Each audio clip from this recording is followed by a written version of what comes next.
యూపీకి చెందిన ముస్లిం మౌల్వీ మౌలానా షంసులఖా హుదా ఖాన్ పై money laundering case నమోదైంది. ఈయన గతంలో ప్రభుత్వంతో గుర్తింపు పొందిన మదర్సాల్లో ఉపాధ్యాయుడు. ప్రస్తుతం యూకేలో ఉంటున్న ఖాన్ పదవీ విరమణ ప్రయోజనాలను మోసపూరితంగా పొందారని ఆరోపణలున్నాయి.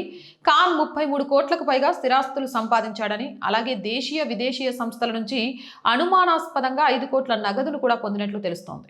అంతేకాకుండా పాక్లోని ఇస్లామిక్ ఉగ్రవాద సంస్థలతో, యూకేలోని రాడికల్ సంస్థలతో కూడా సంబంధాలున్నట్లు అనుమానాలు వ్యక్తమవుతున్నాయి. ఖాన్ పై యూపీఏటీఎస్, పోలీసు ఇంటెలిజెన్స్ అధికారులు కలిపి విచారణ చేసి వివరణాత్మక దర్యాప్తు చేశారు. దీని ఆధారంగా ఈడీ కేసు నమోదు చేసింది.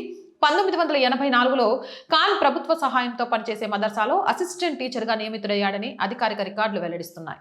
2007లో భారతదేశం విడిచి వెళ్లి యూకేలో శాశ్వతంగా స్థిరపడినప్పటికీ అతను వైద్య సెలవు దరఖాస్తులను సమర్పించడం, సర్వీసు రికార్డులను ఆధునీకరించడం, పదవీ విరమణ పొందిన పూర్తి జీతం కూడా పొందినట్లు పోలీసులు పేర్కొన్నారు.